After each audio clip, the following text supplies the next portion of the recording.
커다란 창문을 열고 는 그냥 영화를 보네. 창밖의 영화. 또 무슨 얘기 해볼 수 있을까요? 그리고 프랑스 영화 보면은 항상 그렇게 토론하는 장면들이 나오거든요, 학교에서. 맞아요. 너무 부러워. 네.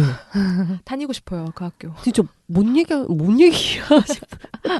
진짜로요. 그러니까 교육적으로 너무 좀 다르기 때문에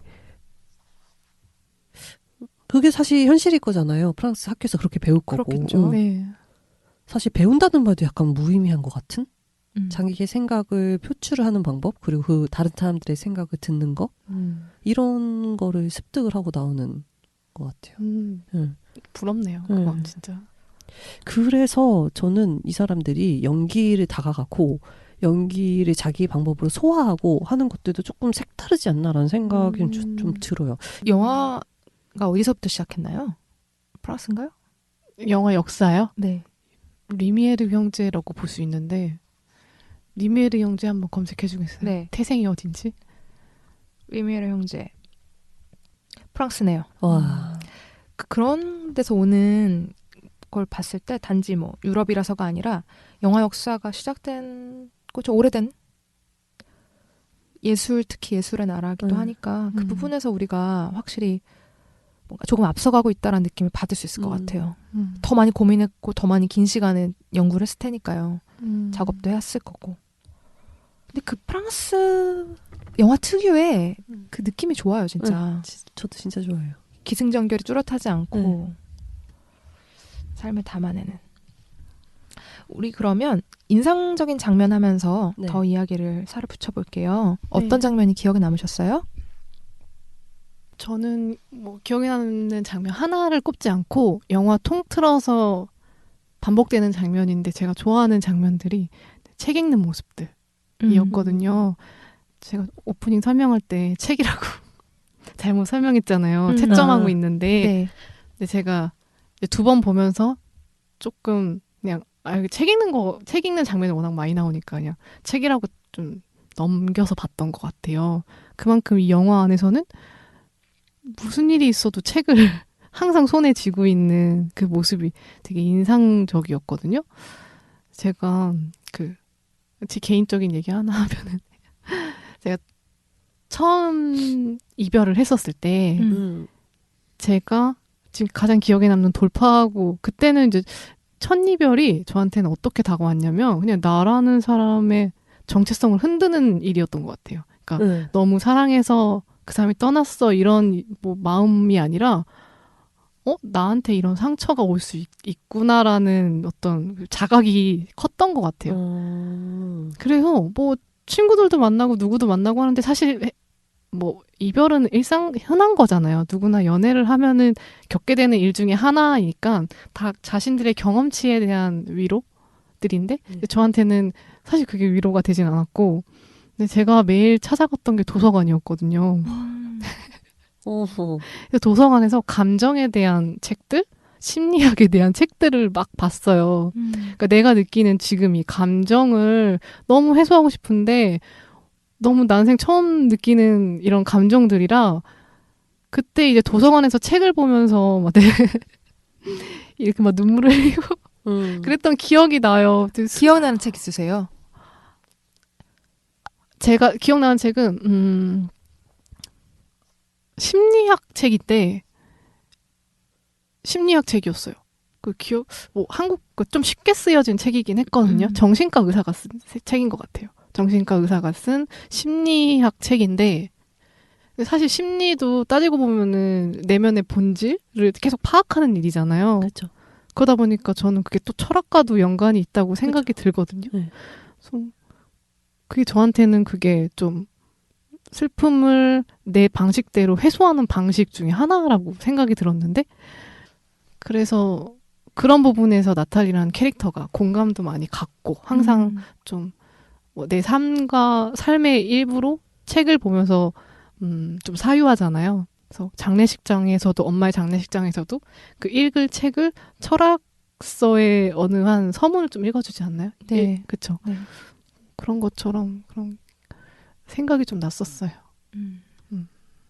사람들이 책을 읽는다고 하면 교과서도 책이니까 자꾸 머릿속에 그려지는 게 다를 것 같아요. 뭐 공부라고 인식할 수도 있고요.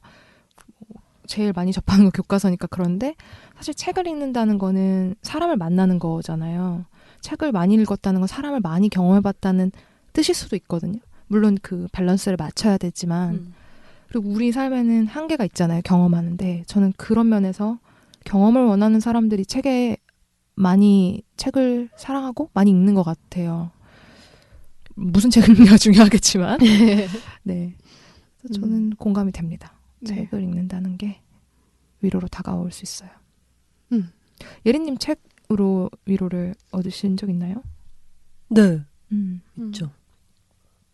근데 전 나탈리가 책을 읽는 모습이 약간 그렇게 보였을 때도 있었어요. 현실 도피? 그런 면도 있죠. 있죠. 책이라는 요소에는.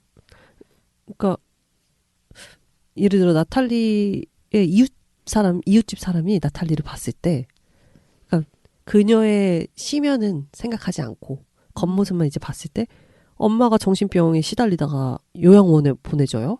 그리고 죽어. 그 남편은 막 바람나서 떠나요. 근데 이 여자는 하나 흐트러짐 없이 맨날 책만 보고 책 쓰고 막 그런 거에 대해서 논의하고 제자들이랑 그런단 말이에요. 그럼 약간 이런 생각도 들 수 있을 것 같아요. 에이, 뭐가 중요한지도 모르는 사람이다. 이런 생각이 들 수도 있을 것 같은 거예요. 쉽게 생각하는 사람들한테는. 그래서 약간 이 영화가 시작되는 시점이 있잖아요, 분명히. 그러니까 그 과거는 저희가 모르잖아요. 이 과거에서부터 나탈리가 뭔가 현실 도피를 하기 위한 그런 방면으로 오히려 더 자기의 공부에 몰두하지 않았나? 라는 생각도 사실 좀 했어요. 철학이 좋아서 철학을 했다기보다는. 젊었을 땐 훨씬 더 막 러시아도 가서 몇 년 살다 오고 그러잖아요. 급진적 그런 사상에 빠져가지고 우리가 여기서 나오는 모습보다 훨씬 더 행동력 있고 에너지가 넘치는 사람이 아니었을까 생각이 들긴 해요. 맞아요. 근데 그런 사람이 이제는 제자한테 꼰대 소리 듣고 그러는 거죠. 나 그거 너무 마음 아팠어. 네. 되게 날카롭게 얘기하죠. 못되게 얘기하죠. 상처받을 거 알면서도 나중에 반성하잖아요. 여자친구한테 얘기하죠. 내가 상처를 드린 것 같아. 근데 파비앙이 왜 좋아한다고 생각하셨어요? 그냥 그 나름대로의 사랑? 그렇죠. 저 이제 뭐 많이 의지한다고 봤어요. 그러니까 선생님 덕분에 나는 이렇게 됐다고 고백하잖아요. 선생님이 그때 어려울 때 나를 이끌어주어서 내가 이 자리까지 올 수 있었다라는 고백을 했기 때문에 적어도 그 시점까지 파비앙한테는 나탈리가 아주 중요한 사람이었을 것 같아요. 대리 어머니 같은, 대리 아들이었고 대리 어머니 같은 관계. 근데 이게 진짜 친자식이 아니기 때문에 그 둘 사이의 긴장감은 남녀 사이의 긴장감이 포함될 수 있다고 저는 봤거든요. 그리고 파비앙이 고등학교 때는 나탈리가 더 훨씬 젊었겠죠. 그랬을 때 또 느끼면 다를 수도 있고. 자, 기억에 남는 장면 예린님 아직 안 하셨죠?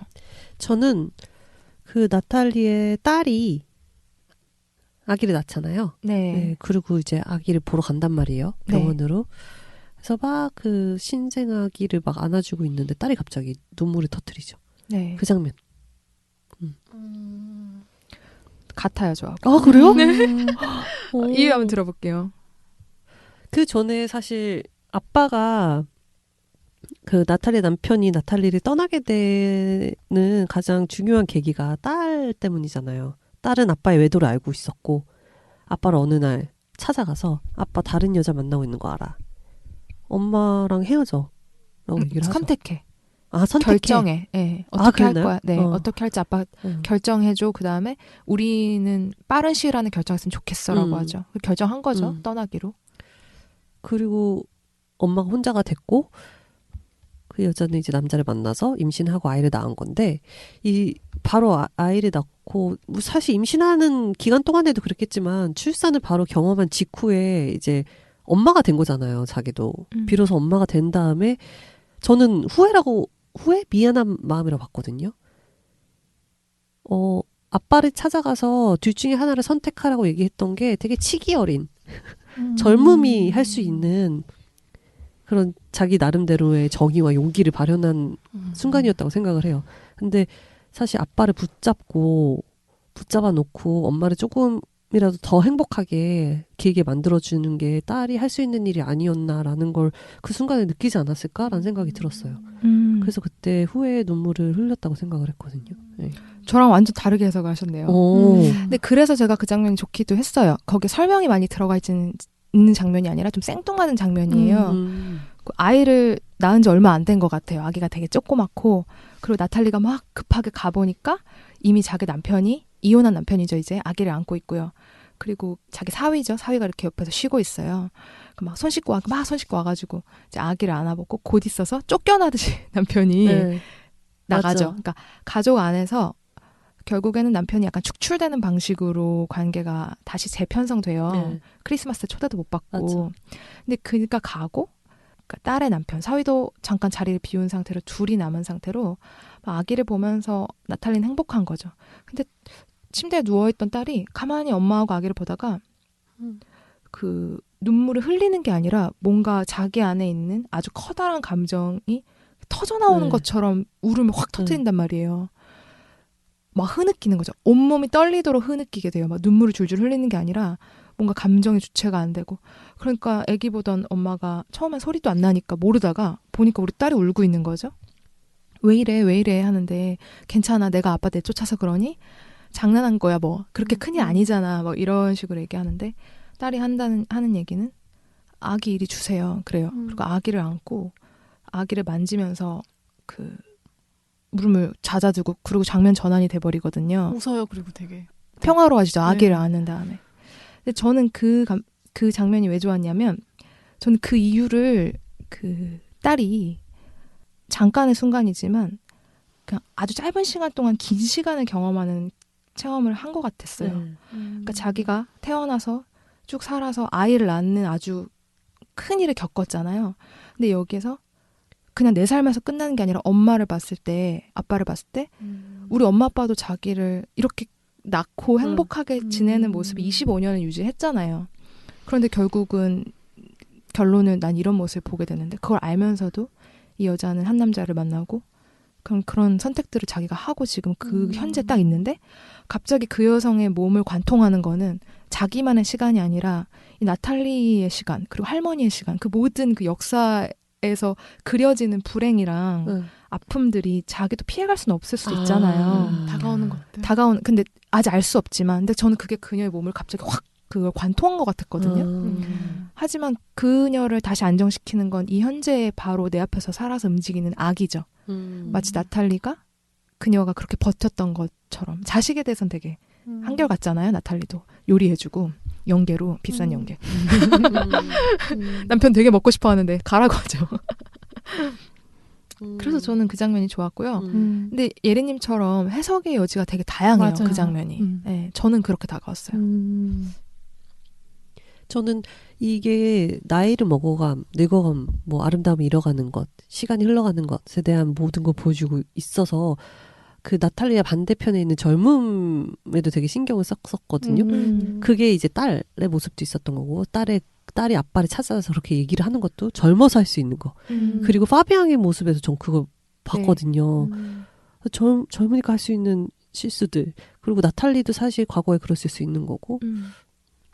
네. 그러니까 젊음 얘기하니까 버스에서 그 나탈리가 울잖아요. 울다가 그 창밖을 내다봤는데 남편이 그 젊은 여성과 함께 행복해하는 모습을 보고 어이없어서 웃고 뭐 그런 장면들을 반대편에 있는 젊은 여자가 바라보고 있잖아요. 그런 딱 그 한 장면으로도 어떤 예리님이 말한 것처럼 젊음과 나이 들어감을 좀 묘사한 것 같아요. 설명하지 않아도. 그 장면 진짜 좋았어요. 울고 있다가 갑자기 딱 웃음을 터뜨릴 때 묘하게 통쾌한 느낌도 들었는데 그때 느낌에 그러니까 이런 거 있잖아요. 세상아, 네가 날 얼마나 힘들게 할지 그래 어디 한번 보자. 뭐 이런 느낌도 받았거든요. 웃음을 터뜨렸을 때. 와 이렇게까지? 엎친 데 덮친 격. 이렇게까지 나한테? 세상이? 이런 느낌. 진짜 근데 너무 황당할 것 같아. 그걸 목격했을 때? 네. 씁쓸하다. 엄마 돌아가시고 그러고서는 장례식장 다음 씬이잖아요, 그게. 네. 제가 그 같은 버스 안에서 바라보고 있었던 젊은 여자였으면 약간 소름 끼쳤을 것 같아요. 저 아줌마 뭐야? 이러면서. 울다가 웃다가. 뭘 받길래 저러지? 약간 이러고.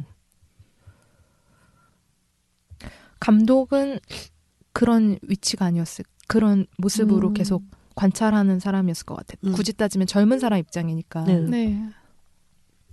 이런 시도 자체가 흔하진 않은 것 같아요. 이렇게 젊은 여성 감독이 중년 여성의 삶을 찬찬히 바라본다라는 영화가. 근데 되게 그 시선이 너무 좋았던 게 되게 동등한 시선으로 보는 느낌이었어요. 그러니까 우러러보는 것도 아니고 뭐 어떤 것을 연민하는 것도 아니고 굉장히 같은 눈높이에서 나탈리를 지켜보는 느낌이라서 되게 성숙한 시선이었던 것 같아요. 다음 작품도 너무 궁금해요. 저도요. 보고 싶어요. 좋겠다. 네. 감독이요. 예쁘고 연기도 하고 영화도 잘 만들고 이름도 러브고. 남자친구도 멋있는 것 같던데. 그래요? 네. 그런 정보까지? 언제? 이 영화 보고 찾아봤을 때 뭐 남자친구도 멋있었던 것 같은데. 그렇구나. 혹시 두 분 큐 있으세요? 전 큐는 없고 전 성대모사 하나 오? 오? 하나 갖고 왔어요. 오. 창밖에 성대모사 부활했습니다. 창밖에 성대모사. 아 이거 빵도라 빵도라 빵도화 그거지. 빵도라 나따이 나탈리. 빵도라. 리을이 히읗방이잖아요. 이제 예리님이 잘하시네요. 역시 한번 해주세요. 코 막혀서 그런가 봐요. 빵도화. 판도라는 엄마가 키우는 고양이죠. 까만 네. 고양이. 그 뚱뚱해요. 되게 커. 되게 뚱뚱해. 그 말라갖고 나탈리가 그 바구니 들고 다닐 때 힘들어 보였어. 무게가 비슷한. 진짜. 오랜만에 창밖에 성대모사. 항상 짧은 거 삐요 이런 거 짧은 거. 이런 거. 또 큐 있으세요? 예리님? 아니면 못다한 얘기나. 큐. 이 다가오는 것들 프랑스 제목이 이거 어떻게 읽어야 되지? 혹시 불어 읽을 수 있으신가요? 아니요. 전혀요. 라베르 랍 한번 성대모사 한 번 더 시도. 라베르흐 일 수도 있는데요. 뜻은 미래라는 뜻이래요. 아, 제목이 미래예요? 미라이노 미라이. 네, 영어로는 Things to come. 그쵸, 다가오는 것들인데 미래예래요? 더 좋아지네, 영화가. 좀 다르다. 둘 다 좋아요, 사실. 다가오는 것들도 좋고 미래도 좋아요. 근데 미래라고 하면 한국어로 번역했으면 그쵸. 안 봤을 것 같긴 하네. 좀 딱딱하니까, 명사라서. 죄송해요. 너무 빠져서 혼자 한숨을.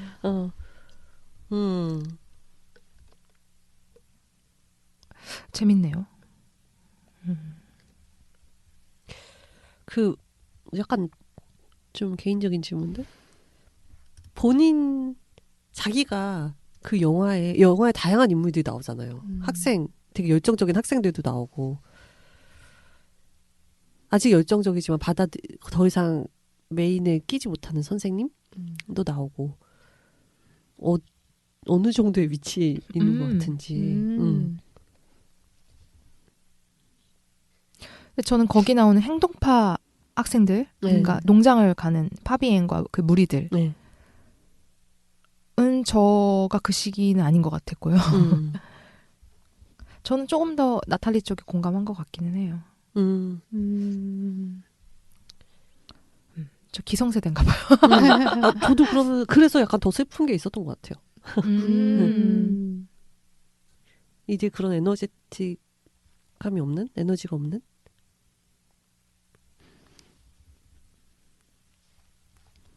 은성 감독님 어떠세요?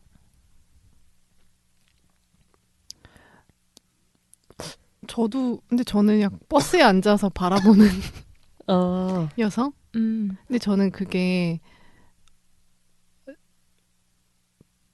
바라보는 그 느낌이 좀 생각이 많아 보였거든요. 그 사람이 미아 한센 로브일 수 있어요. 그렇구나. 그래요? 아니, 그 시선이. 시선이. 그러니까 그 시선이 그렇게 느껴졌고 그래서 사실 보기 싫은 거면은 그냥 눈을 피했을 것 같은데 보기 싫은 광경은 아니었을 것 같아요. 궁금했을 것 같고 궁금해하는 것 같았어. 뭔지 알 것 같기도 한데 모를 것 같다라는 생각이 미래였어. 미래를 바라봤어. 딸이 그때 관통한 게 미래였나 보다. 아이 이름 미래. 미래예요? 미라이는 미래 한 거예요. 일본인이에요? 그냥 한 거예요. 고? 아니죠. 네. 근데 이게 한 세대를 특정화해서 캐릭터로 만든 게 아니라 인간 보편성을 보여주려고 해서 더 저희가 나이대가 다른데도 공감을 많이 하는 것 했어요. 같아요. 그러니까 이 세대는 이런 모습이야라는 시선이 아니라 아까 은성 감독님처럼 수평적으로 바라보려고 하는 시선? 네. 그러다 보니까 그냥 인간으로 더 바라보게 하는 자꾸 그런 시도들? 왜냐하면 내가 나이가 들었어라는 감정은 20살도 느낄 수가 있거든요. 그죠? 그건 60살도 느끼지만 네. 자기의 과거와 비교하는 거니까. 그러니까 자기의 과거 미래? 그러니까 그런 나탈리의 태도가 자신을 뭐 몇 살의 나로 한정하진 않고 맞아. 감독도 그걸로 한정하진 않는 것 같아요. 어떤 사람한테는 나탈리가 그 파비행처럼 급진적인 모습으로 보일 수도 있거든요. 그리고 파비행이 가진 어떤 모습은 되게 꼰대 같은 게 있어요, 또. 사실 그죠?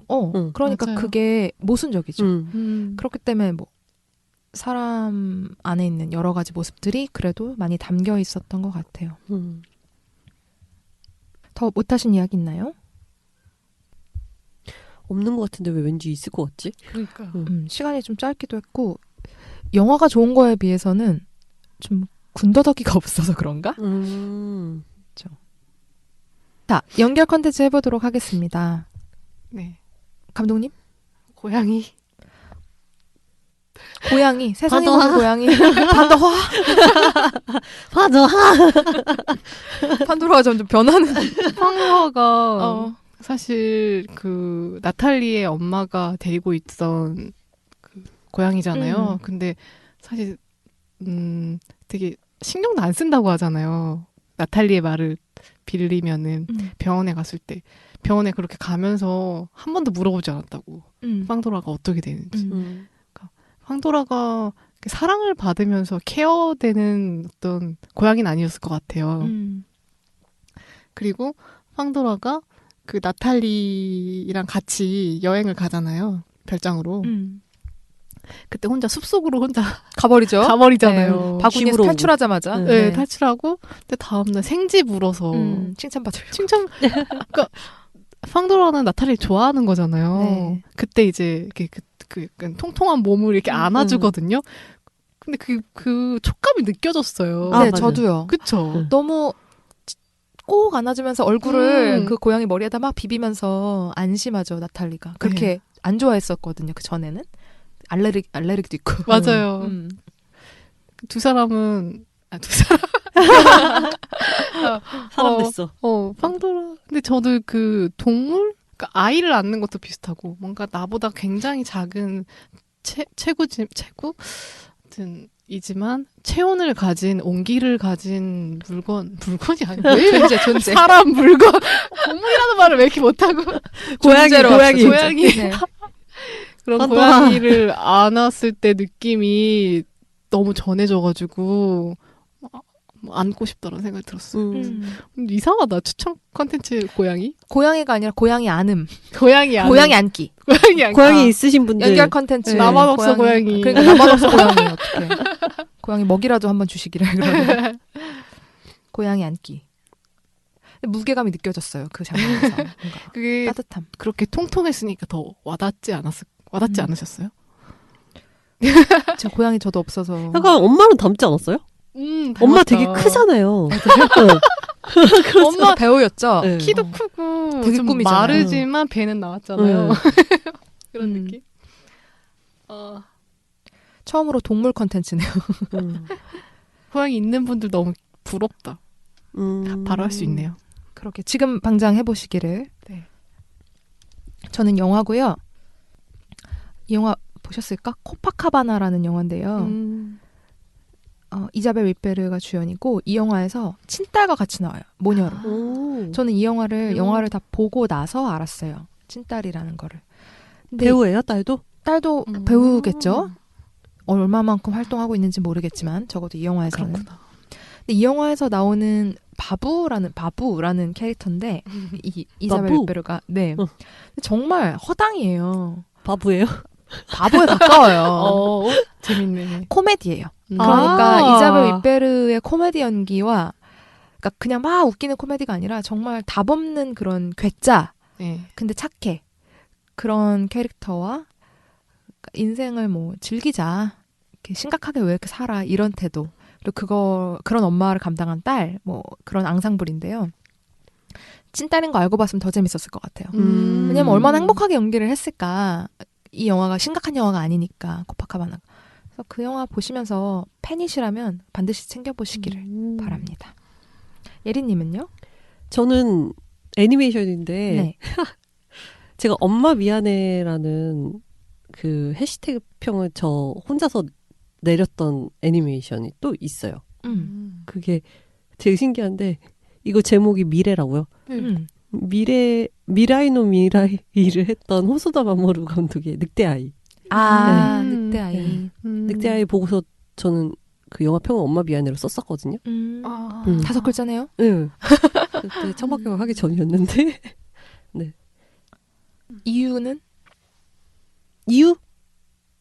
그 평이 맞다이기 때문에. 이 영화를 보고 느낀 것과 이 영화 보고도 엄마 생각났고 늑대아이 보고서도 엄마 생각났어요. 엄마에 대한 미안함 되게 많이 생각났어요. 네.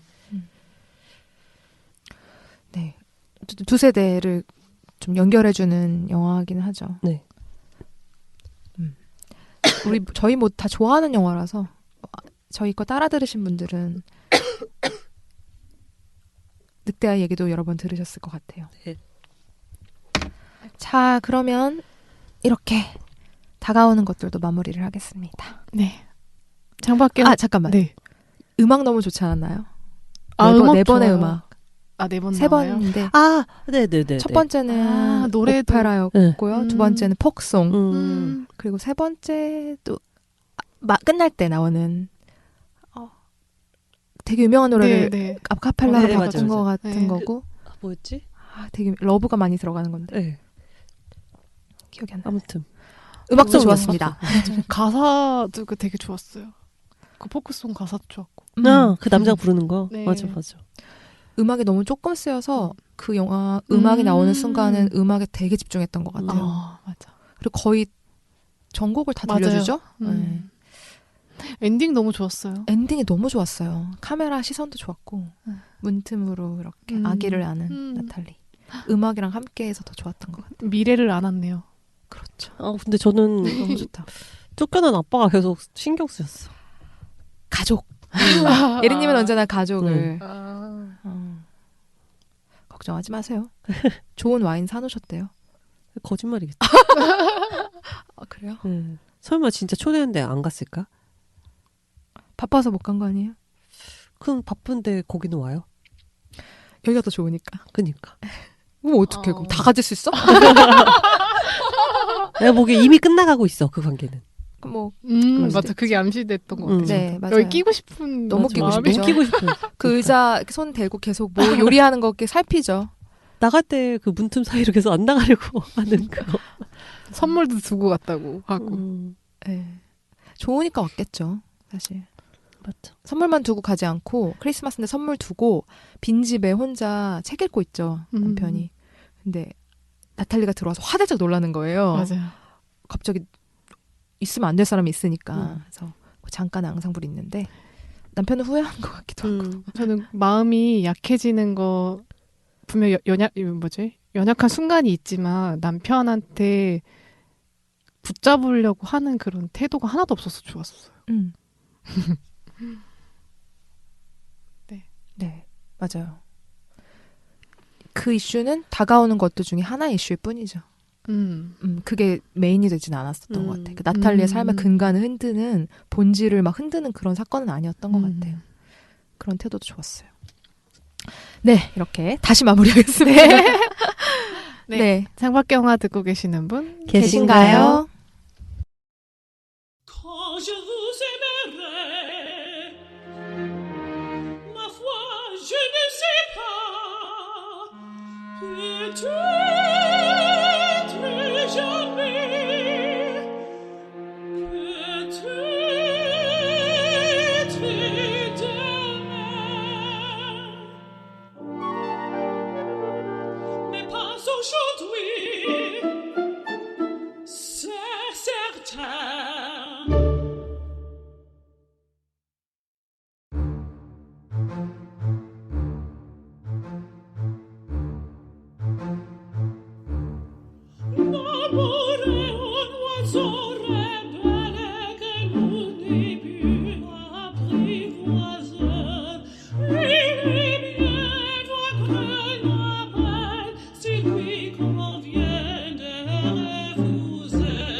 Si tu n'aimes pas, je t'aime.